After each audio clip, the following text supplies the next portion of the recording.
고난주간 특별 온라인 저녁 기도회에 참여하시는 모든 성도님들을 진심으로 환영합니다. 제가 갈라디아서 2장 20절 말씀 읽어드리겠습니다. 내가 그리스도와 함께 십자가에 못 박혔나니 그런즉 이제는 내가 사는 것이 아니요 오직 내 안에 그리스도께서 사시는 것이라.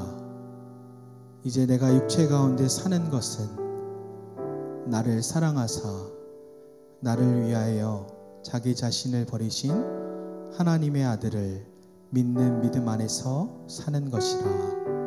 아멘. 저는 아내와 같이 가정기도회 예배하면서 이 말씀이 생각이 났고 주님이 뜨겁게 주시는 감동은 사나야 내가 너를 사랑한다.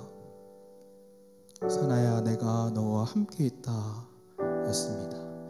우리가 뜨겁게 기도할 때에 하나님께서 주시는 마음과 기름 부으심이 각 가정 가운데에 있기를 주님의 이름으로 축복합니다. 함께 왜 슬퍼하느냐 찬양하겠습니다. 왜 슬퍼하느냐 왜 걱정하느냐 무엇 두려워하느냐 아무 염려 말아라. 큰 어려움에도 큰 아픔이 있어도 이제 아무 걱정하지 마. 내가 널 붙들어 주리. 내가 너와 항상 함께하리라. 내가 너와 항상 함께하리라. 내가 너를 지키리라. 실망치 말고 나를 보아라.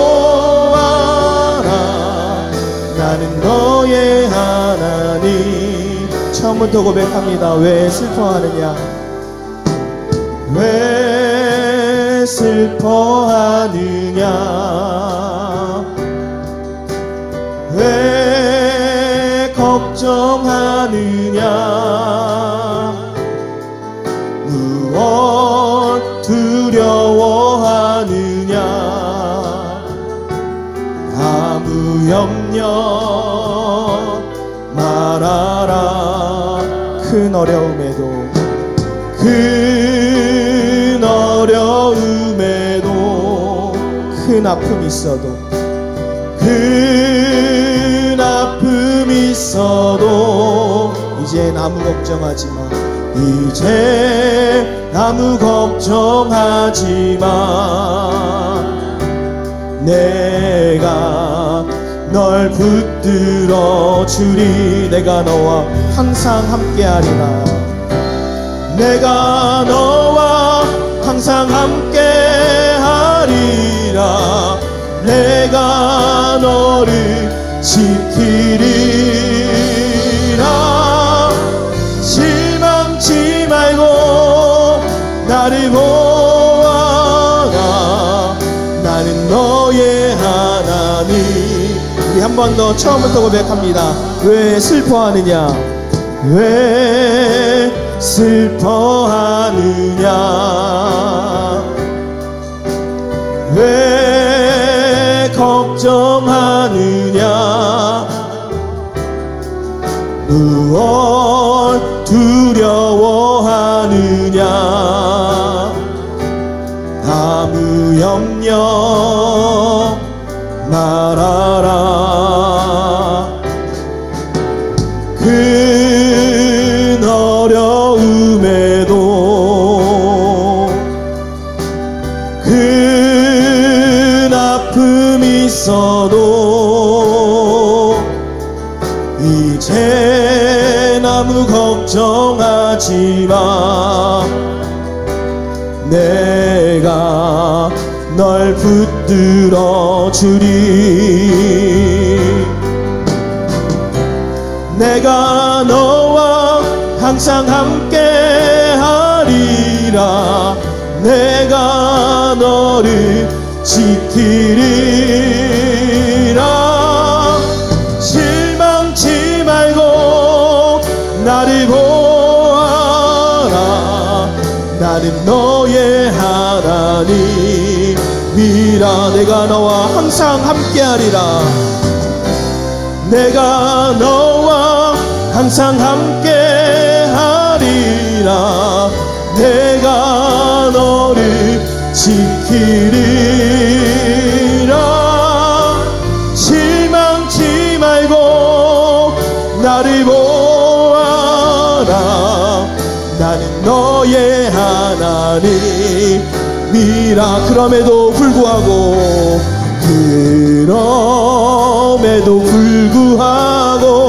날 사랑하시는 내 하나님의 사랑은 나의 모든 걸 덮고, 그럼에도 불구하고 날 안아주시는 내 하나님을 부를 때 아버지라. 우리 처음부터 고백합니다. 마음속에 어려움이 있을 때, 마음속에 어려움이 있을 때, 마음속에 어려움이 있을 때,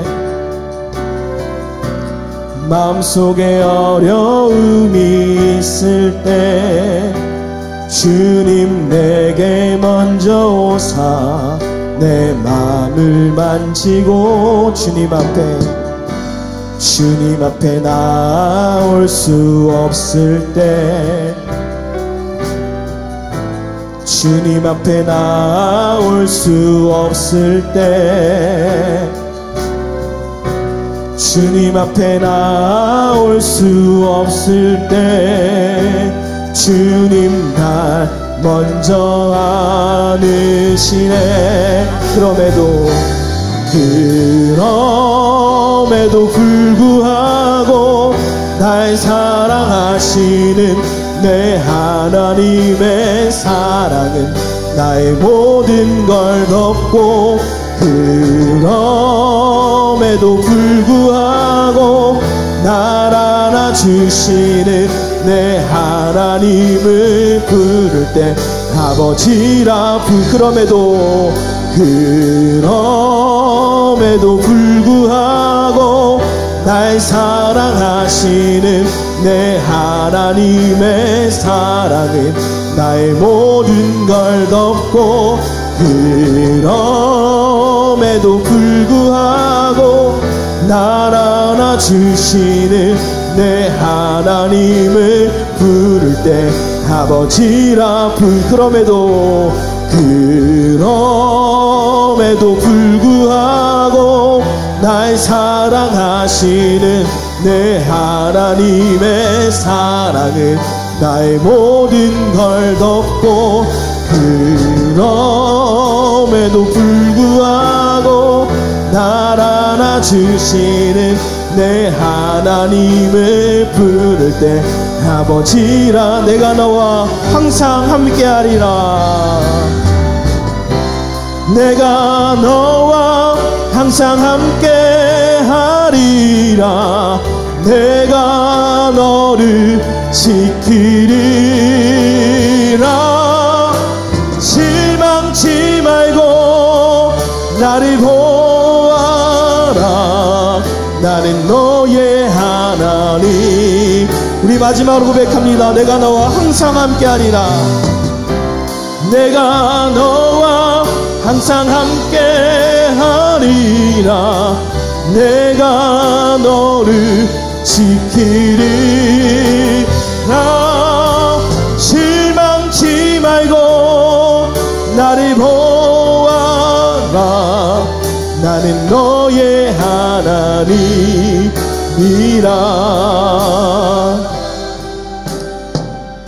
우리 이 시간 함께 기도하겠습니다.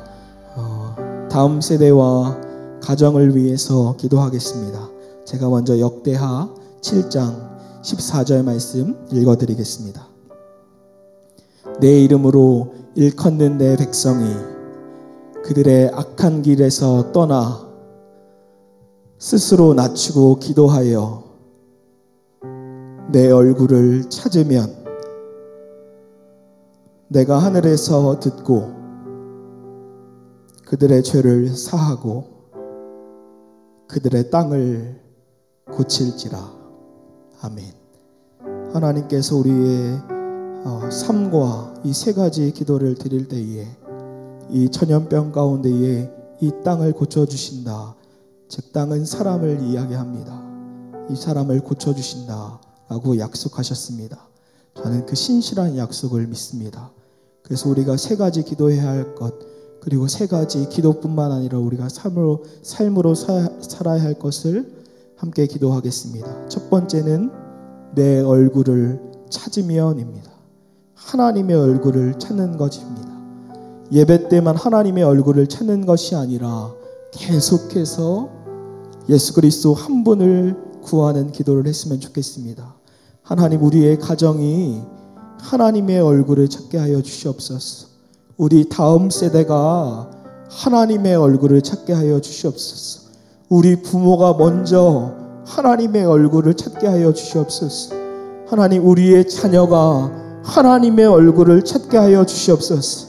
먼저 내 자신이 모든 순간에 직장에서도 교회에서도 가정에서도 차를 탈 때에도 혼자 있을 때에도 식사할 때에도 모든 순간에 하나님의 얼굴을 찾게 하여 주시옵소서. 전심으로 하나님께 돌아가기 원합니다. 우리 간절한 마음으로, 가정에서 간절한 마음으로 주여 한번 부르고 기도하겠습니다. 주여! 하나님 감사합니다. 우리가 하나님의 얼굴을 찾기를 원합니다. 하나님, 우리가 하나님의 얼굴을 찾지 않은 것을 회개합니다. 하나님, 우리가 하나님의 얼굴을 찾지 않은 것을 회개합니다. 이 세상의 것, 하나님 코로나19에만 집중하고 전염병에만 집중하고 이 세상의 것만 집중하고 하나님의 얼굴을 구하지 않은 것을 회개합니다. 우리 자녀들에게 하나님의 얼굴을 구하라고 얘기하면서 부모인 나는 하나님의 얼굴을 찾지 않은 것을 회개합니다. 하나님, 예수님 한 분이면 충분합니다. 예수님 한 분이면 만족합니다. 하나님, 다른 것이 아니라 우리가 먼저 예수님 한 분만을 구하기 원합니다. 하나님, 우리의 가정이 먼저 하나님의 얼굴을 찾게 하여 주옵소서. 하나님, 우리의 부모가 먼저 하나님의 얼굴을 찾게 하여 주옵소서. 우리의 부모가 하나님의 얼굴을 찾을 때에 부모의 뒷모습을 보고 우리의 자녀도 하나님의 얼굴을 찾게 하여 주옵소서. 하나님, 우리가 하나님의 얼굴을 찾지 않은 것을 회개합니다. 하나님의 얼굴보다 코로나19를 더 찾았고 코로나19에 더 염려했고 코로나19에 더 근심하였고 세상 것에 더 염려하였습니다. 하나님, 우리가 하나님의 얼굴을 구하지 않은 것을 회개합니다. 교회에서만 하나님의 얼굴을 찾고 예배 때만 하나님의 얼굴을 찾고 식사 기도할 때만 하나님의 얼굴을 찾고 우리의 모든 삶에 하나님의 얼굴을 찾지 않은 것을 하나님 회개합니다. 하나님, 내 자신이 먼저 모든 순간에 하나님의 얼굴을 찾기 원합니다. 직장에서도 하나님의 얼굴을 찾기 원합니다.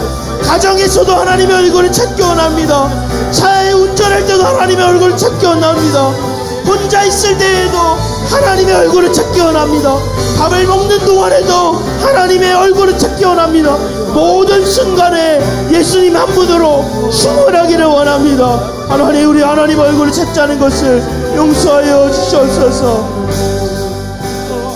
두 번째 기도할 것은 스스로 낮추고 기도하여입니다. 스스로 낮추고 기도하는 것입니다. 우리의 삶에 기도하지 않음을 회개하면서 주님, 우리가 매일매일 깨어서 기도하지 않았습니다. 우리 가정이 전심으로 기도하지 않은 것을 회개합니다. 우리 가정이 기도하게 하여 주시옵소서. 우리 부모가 먼저 기도하게 하여 주시옵소서. 부모가 가정에서 기도하는 뒷모습을 보고 우리의 자녀도 기도하게 하여 주시옵소서. 우리가 먼저 기도하지 않은 것을 회개합니다. 예수님의 우리와 같은 음성을 듣기 원합니다. 너희가 나와 함께 한 시간도 이렇게 깨어있을 수 없더냐? 너희가 나와 함께 한 시간도 이렇게 깨어있을 수 없더냐? 너희가 나와 함께 한 시간도 이렇게 깨어있을 수 없더냐? 그 주님의 음성이 우리와 같이 우리의 심령 가운데 심겨서 하나님, 제가 먼저 기도하는 부모가 되겠습니다. 우리의 가정이 기도하게 하여 주옵소서. 한국교회가 기도하게 하여 주옵소서. 우리 간절한 마음으로 주여 두 분 부르고 기도하겠습니다. 주여, 주여. 하나님, 우리가 기도하지 않음을 회개합니다. 말로만 기도하라고 하고 기도의 부담만 갖고 우리가 깨어 기도하지 않음을 용서하여 주옵소서. 스스로 낮추어 기도하면 하나님, 우리가 얼마나 기도하지 않습니까? 기도를 지식으로 알고 있대 우리의 삶에 얼마나 깨어서 기도하지 않습니까? 하나님, 우리 부모가 먼저 깨어 기도하게 하여 주옵소서. 너희가 나와 함께 한 시간도 이렇게 깨어있을 수 없더냐? 너희가 나와 함께 한 시간도 이렇게 깨어있을 수 없더냐? 너희가 나와 함께 한 시간도 이렇게 깨어있을 수 없더냐? 하나님, 우리가 먼저 깨어 기도하기 원합니다. 하나님, 부모가 먼저 깨어 기도할 때에 부모의 기도하는 뒷모습을 보고 우리의 자녀도 기도하게 하여 주옵소서. 하나님, 다음 세대가 세상의 것만 즐기는 것이 아니라 핸드폰만 하는 것이 아니라 깨어서 기도할 수 있도록 성령 하나님 역사하여 주옵소서. 한국교회가 깨어 기도하게 하여 주옵소서. 하나님, 우리 의정부 위정교회가 깨어 기도하게 하여 주옵소서. 하나님, 우리 가정이 깨어서 기도하게 하여 주옵소서. 우리 부모가 먼저 깨어 기도하게 하여 주옵소서. 우리 자녀가 부모의 깨어 기도하는 뒷모습을 보고 기도하게 하여 주옵소서. 하나님, 다음 세대가 세상을 사랑하는 것이 아니라 하나님의 전심으로 사랑하여서 주여, 이 다음 세대가 깨어 기도하게 하여 주옵소서. 성령으로 불받게 하여 주옵소서. 성령의 불이 받게 하여 주옵소서. 성령의 불을 받게 하여 주옵소서. 가정마다 성령의 불을 받게 하여 주옵소서. 이 다음 세대가 성령의 불을 받게 하여 주옵소서. 하나님, 우리의 긍휼하게 하여 주옵소서. 깨어진 가정마다 하나님 긍휼하게 하여 주옵소서. 마음이 금이 가고 상처된 가정마다 하나님 회복시켜 주시옵소서. 성령의 은혜로 말미암아 회복시켜 주시옵소서. 회복시켜 주시옵소서. 회복시켜 주시옵소서. 우리 마지막으로 기도할 때에는 가장 중요한 기도입니다. 악한 길에서 떠나입니다. 이것을 주님이 가장 먼저 얘기하셨습니다. 악한 길에서 떠나 회개하는 기도입니다. 지금 이 시대에는 음란한 사건처럼 이 음란함이 곧 저의 죄입니다. 하나님, 사도 바울이 십자가를 알면 알수록 하나님, 제가 가장 제일 죄수 중에 최고의 괴수입니다 라고 고백한 것처럼 하나님, 우리가 십자가를 알면 알수록 하나님, 제가 세상에서 가장 더러운 죄인입니다. 이 시대의 음란한 죄를 저의 죄로 여겨주시고 긍휼히 여겨주시옵소서. 우리 가정이 하나님 깨어 기도하지 않은 것을 하나님 용서하여 주시옵소서. 생수의 근원이신 예수님을 버려버리고 터진 웅덩이 이 세상의 것을 의지함을 용서하여 주시옵소서. 이 코로나19 가운데 안일한 마음과 나와 먼 일이라고 생각하고 영적으로 기도하지 않음을 하나님 용서하여 주시옵소서. 반복되는 죄로 말미암아 예수님을 다시 십자가에 못 박고 예수님의 마음을 고통스럽게 한 것, 괴롭게 한 것, 아프게 한 것, 상처되게 한 것, 내 가정에게, 가족들에게 화내고 소리 지르고 짜증내므로 감사하지 못함으로 상처를 준 것, 저는 간절히 기도하면서 주신 마음은 마태복음 26장에 예수님 기도하시면서 내 마음이 괴로워 죽을 지경이다. 그 십자가를 지기 전에 내 마음이 괴로워 죽을 지경이다. 근데 하나님께서 한국교회의 악한 죄악을 보면서, 우리의 죄악을 보면서, 사나야, 내 마음이 괴로워서 죽을 지경이다.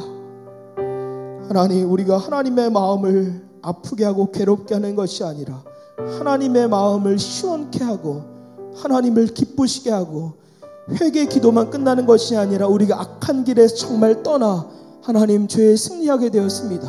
하나님 감사합니다. 하나님의 은혜입니다 라고 고백하는 우리 가정과 다음 세대가 되게 하여 주시옵소서. 마지막으로 간절한 마음으로 주여 3번 부르고 기도하겠습니다. 주여, 주여, 주여. 하나님의 마음을 아프게 하고 괴롭게 한 것을 용서하여 주옵소서. 하나님의 마음을 슬프게 하고 내 마음이 괴로워 죽을 지경이다. 내 마음이 괴로워 죽을 지경이다. 내 마음이 괴로워 죽을 지경이다. 하나님의 마음을 아프게 한 것을 용서하여 주옵소서. 악한 길에서 떠나 죄에서 승리하는 우리 가정과 우리 부모와 우리 자녀들이 될 수 있도록 하나님 은혜를 베풀어 주옵소서. 그리하여서 죄에서 승리하고 하나님께는 영광이요 사람들에게 생수의 강이 흘러갈 수 있도록 하나님 은혜를 베풀어 주시옵소서.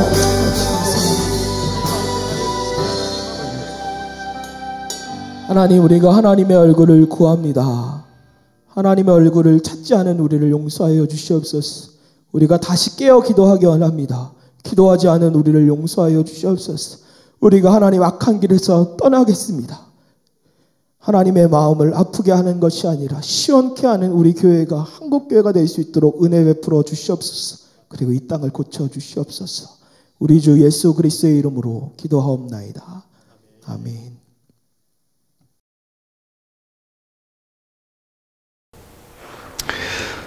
오늘 하나님께서 우리에게 주시는 말씀은 마가복음 15장 1절로 15절까지의 말씀입니다. 제가 하나님의 말씀을 한번 봉독하도록 하겠습니다. 새벽에 대제사장들이 즉시 장로들과 서기관들 곧 온 공회와 더불어 의논하고 예수를 결박하여 끌고 가서 빌라도에게 넘겨주니 빌라도가 묻되 내가 유대인의 왕이냐? 예수께서 대답하여 이르시되 내 말이 옳도다 하시매 대제사장들이 여러 가지로 고발하는지라. 빌라도가 또 물어 이르되 아무 대답도 없느냐? 그들이 얼마나 많은 것으로 너를 고발하는가 보라 하되 예수께서 다시 아무 말씀으로도 대답하지 아니하시니 빌라도가 놀랍게 여기더라. 명절이 되면 백성들이 요구하는 대로 죄수 한 사람을 놓아주는 전례가 있더니 밀란을 꾸미고 그 밀란 중에 살인하고 체포된 자 중에 바라바라 하는 자가 있는지라. 무리가 나아가서 전례대로 하여 주기를 요구한데 빌라도가 대답하여 이르되 너희는 내가 유대인의 왕을 너희에게 놓아주기를 원하느냐 하니 이는 그가 대제사장들이 시기로 예수를 넘겨준 줄 알미러라. 그러나 대제사장들이 무리를 충동하여 도리어 바라바를 놓아달라 하게 하니 빌라도가 또 대답하여 이르되 그러면 너희가 유대인의 왕이라 하는 일을 내가 어떻게 하랴? 그들이 다시 소리 지르되 그를 십자가에 못 박게 하소서. 빌라도가 이르되 어찌미냐? 무슨 악한 일을 하였느냐 하니 더욱 소리 지르되 십자가에 못 박게 하소서 하는지라. 빌라도가 무리에게 만족을 주고자 하여 바라바는 놓아주고 예수는 채찍질하고 십자가에 못 박히게 넘겨주니라. 아멘. 예수님께 배우는 핵심가치 네 번째, 만족이라는 제목으로 오늘도 하나님의 말씀을 나누도록 하겠습니다. 우선의 본장을 설명하기 전에 예수님에 대한 재판의 전 과정을 한번 살펴보는 것도 의미가 있을 것 같습니다. 유대 종교 지도자들의 하속들이 예수님을 체포하고 난 다음에 제일 먼저 데려간 곳은 당시 대제사장인 가야바의 장인 안나스의 집이었습니다. 안나스는 제일 먼저 예수님을 신문하였으나 어떠한 제목도 발견하지 못했습니다. 그래서 다시 대제사장 가야바에로 보내게 되고요. 가야바에게로 넘겨진 예수님은 신성모독이다라는 죄명을 뒤집어 씌고 사형을 선고받게 됩니다. 그러나 유대 종교 지도자들은 당시 로마의 식민지 하에 있었기 때문에 당시의 사법체제로는 사형 집행권을 독자적으로 행사할 수 없었습니다. 그렇기 때문에 빌라도 총독의 법정에 가서 사형을 요구하게 되었고요. 이로 말미암아 빌라도는 예수님에 대해 1차 신문을 하게 됩니다. 하지만 빌라도도 1차 신문 과정 가운데 예수님에게 어떠한 범죄 사실도 발견하지 못하게 되자 예수님이 갈릴리 사람이었기 때문에 예수님을 당시 갈릴리 분봉왕이었던 헤롯 안디바에게 보내어 신문을 받게 합니다. 예수님을 신문한 헤롯 안디바 역시 독자적으로 예수님의 죄를 판결하지 못하고 다시금 예수님을 빌라도에게 보내게 되고요. 오늘 본문은 그래서 빌라도가 2차 신문을 하게 되었음을 알 수가 있습니다. 예수님께서는 최종적으로 여기서 사형을 제가 받아 마침내 십자가 형벌로 이 땅에서의 사명을 완수하시게 됩니다. 마가는 이러한 재판 과정을 매우 간략하게 묘사를 하고 있는데요. 마가가 이렇게 예수님의 재판 과정을 간략하게 기록한 이유는 예수님의 사형이 확정된 두 가지 핵심 재판만을 기록하는 것으로도 충분하다라고 생각했기 때문인 것 같습니다. 즉 유대 종교 지도자들에 의해서 사형이 결정된 대제사장 가야바의 판결과 로마 총독 빌라도의 최종 판결만으로 예수님의 사형에 처해지게 되었다는 사실을 확실히 알 수 있기 때문에 간략하게 기록했다라고 볼 수가 있겠습니다. 한편 예수님을 넘겨받은 이제 빌라도, 예수님께 사형을 언도한 이 빌라도에 대해서 한번 살펴보는 것이 오늘 본문을 이해하는 데 있어서 도움이 되는데요. 빌라도는 창으로 무장한 이라는 이름의 뜻을 가진 기사 출신입니다. AD 26년 로마 제2대 황제 디베로 가이사에 의해서 유대, 사마리아, 이두메의 총독으로 임명되었고요. 우리는 본디오 빌라도라고 사도신경을 통해서 알고 있는데 본디오는 당시에 본도라는 지역이었고요. 이 기사였던 빌라도가 본도라는 지역에서 크게 승리하고 난 이후에 본디오 빌라도, 본도 빌라도라고 칭해졌다라고 합니다. 근데 이 빌라도는 반유대적인 경향을 가졌던 포악하고 무자비한 총독이었습니다. 그에게 주어진 권한을 필요 이상으로 행사하면서 많은 유대인들을 학살하는 폭정을 행했고요. 이 일 때문에 AD 36년 부임 10년 만에 빌라도 총독이 그 자리에서 파면을 당하게 됩니다.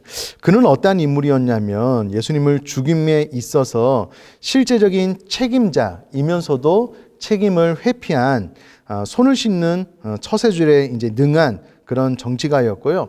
아내의 지혜로운 조언으로 예수님을 어떻게 좀 살려보려고 노력을 하기는 했지만 결국은 자신의 양심을 정치적 이해관계 때문에 무시했고요. 진리를 외면하고 사람들의 이목과 인기에 영합한 지극히 세속적인 인물이었다라고 생각을 하시면 되겠습니다. 오늘 본문을 좀 살펴보면 4절에 빌라도가 또 물어 이르되 아무 대답도 없느냐라고 질문을 하고 있는데 이게 왜 그러냐면요. 대제사장들은 지금 예수님을 여러 가지 죄로 핏대를 높여가면서 고발을 하고 있거든요. 이렇게 극악스럽게 예수님을 비방하는 대제사장 무리들과는 예수님께서는 너무나도 다르게 딱히 변론을 하고 있지 않는 모습을 빌라도가 이상하게 지금 여겼다라고 기록을 하고 있습니다. 대부분 법정에서는요, 자신의 죄가 없다라는 것을 여러 가지 이유로 변론을 하고 항변을 하게 되는데 예수님에게서는 전혀 그와 같은 모습을 볼 수가 없으니 빌라도가 너무나도 이상한 나머지 4절에 또 물어 이르되 아무 대답도 없느냐? 너는 변론할 것이 없느냐라고 묻고 있습니다. 그러면서 그들이 대제사장들과 그의 부하들이 또 민중들이 얼마나 많은 것으로 너를 고발하는가 보라라고 이야기를 합니다. 또 이 질문에도 예수님께서 아무 대답도 하시지 않자 빌라도가 놀랍게 여겼다라고 4절에 또 이어 5절에 기록을 하고 있습니다. 아마 빌라도 평생에 처음 있는 모습이 아니었을까라고 짐작을 해볼 수가 있습니다. 그런데 빌라도가 계속해서 이와 같은 과정을 지켜보는 과정 가운데 빌라도는 예수님에게서 1차 신문 때도 그렇고 지금 2차 신문 때도 어떠한 죄도 발견할 수가 없는 겁니다.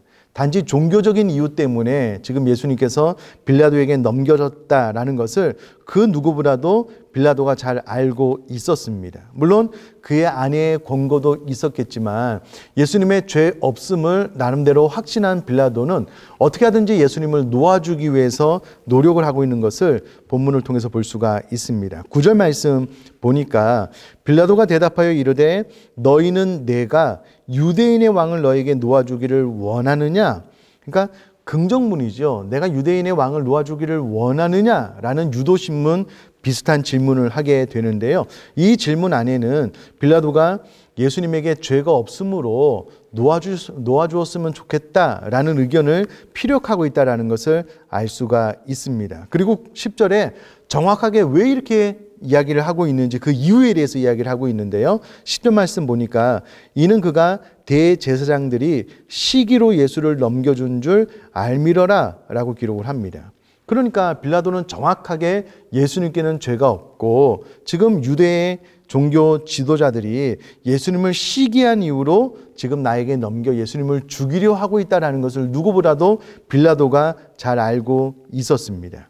그래서 빌라도는 나름대로 예수님을 놓아주려고 하는 노력들이 있었음을 이 정구절을 통해서 알 수가 있습니다. 그런데 반대로 11절 이하에 보니까는요, 가만히 보니까 대제사장들이 이렇게 가만히 놔두면 빌라도가 예수님의 죄 없음으로 인하여 무죄를 선포하고 놓아줄 판이거든요.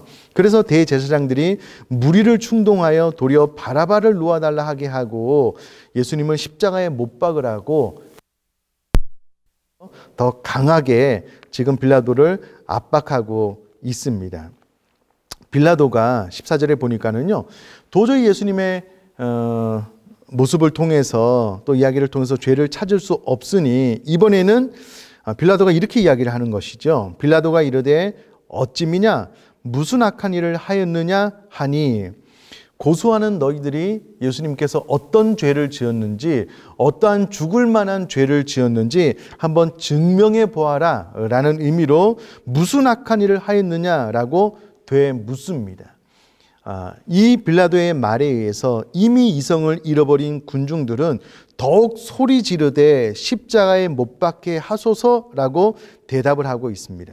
논리적으로 무슨 악한 죄가 있는지 나에게 한번 이야기를 해봐라 라고 빌라도가 물었지만 이미 그 논리는 여러 번 이야기해도 빌라도는 예수님의 죄 없음을 확증하고 예수님을 놓아주려고 하기 때문에 이론적인 설명으로는 이미 안 되는 겁니다. 그래서 더욱 소리를 지르는 오히려 빌라도를 회중을 이용하여 압박하는 대제사장들의 좀 악랄한 방법이 기록되어 있음을 알 수가 있습니다.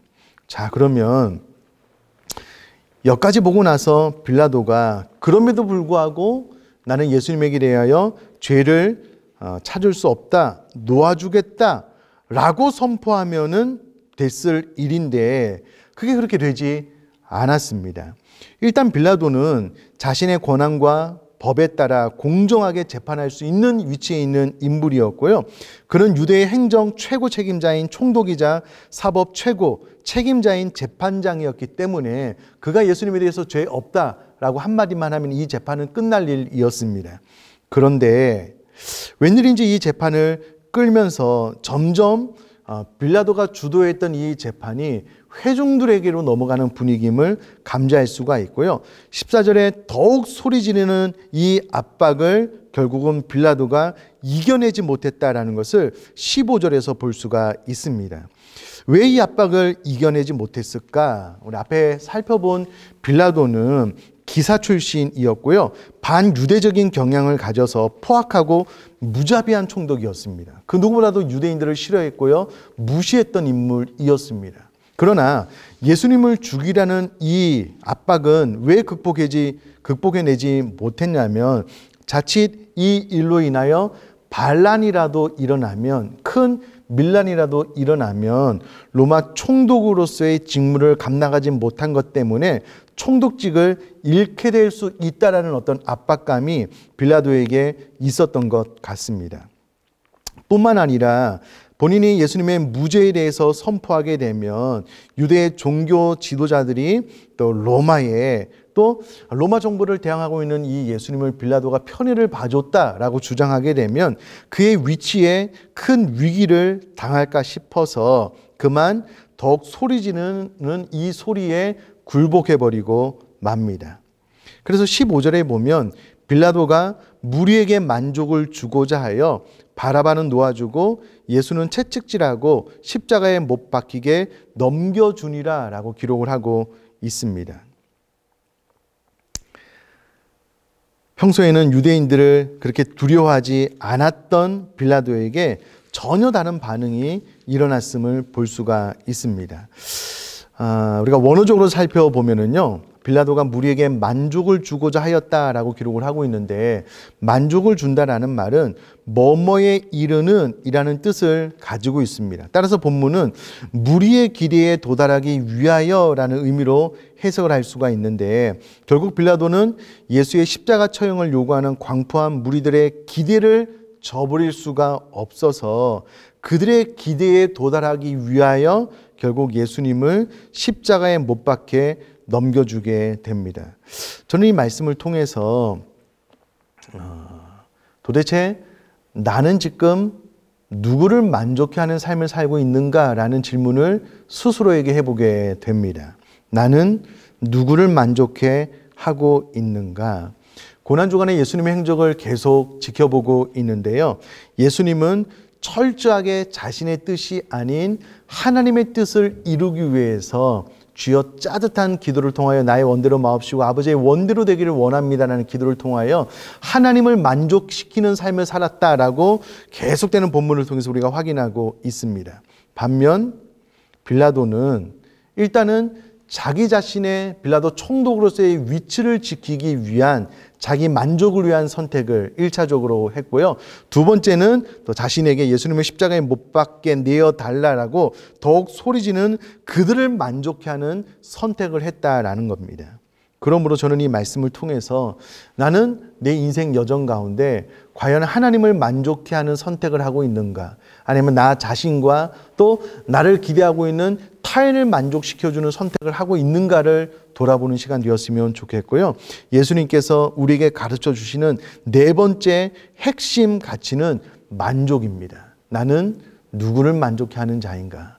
오늘 이 본문 말씀을 마음속에 깊이 새겨 어떠한 압박에도 혹은 주변에 어떠한 나를 향한 요구에라도 내 자신과 그들을 만족시키기 위한 삶이 아닌 오직 하나님의 뜻에 부합한 하나님을 만족해 하는 그런 삶을 살아나갈 수 있게 되기를 주님의 이름으로 부탁드립니다. 제가 한번 기도하겠습니다. 살아계신 하나님 아버지, 예수님은 철저히 하나님을 만족해 하는 삶을 살았고 늘 선택했지만 빌라도 총독이라는 자기 자신의 위치 또 회중들의 마음을 만족시켜주는 선택을 하였음을 보게 됩니다. 나는 누구를 만족해 하는 자인지, 나의 선택은 늘 누구를 위한 것인지를 마음속 깊이 돌아보고 새길 수 있도록 은혜를 더하여 주옵소서. 그래야 결국 빌라도처럼 타인을, 나 자신을 만족시켜주는 삶이 아닌 하나님의 뜻에 부합한 하나님만을 만족시켜주는 삶을 살아가기로 결심할 수 있는 저와 우리에게 모든 성도님 될 수 있도록 은혜를 더하여 주옵소서. 감사드리며 예수님의 이름으로 기도드립니다. 아멘. 자, 오늘 주신 말씀처럼 나는 누구를 만족해 하는 자인지 우리 자신을 돌아보고 회개하고요. 나 자신과 다른 사람의 기대가 아닌 하나님의 뜻만을 맞추는 삶을 살아가겠습니다라는 기도 제목과 개인의 기도 제목을 가지고 우리 간절한 마음으로 음악이 멈출 때까지 또 개인 기도하도록 하겠습니다. 기도하겠습니다. 살아계신 하나님 아버지, 하나님 오늘 본문 말씀을 보니 빌라도는 자기 자신을 위하여 또 타인을 만족해 하는 삶만을 살았습니다. 그러나 예수님은 끝까지 철저하게 하나님을 만족해 하는 하나님의 뜻에 부합되는 삶을 살았는데 저 우리 사는 성도는 반드시 어떤 삶을 살아나갈 수 있도록 은혜를 더하여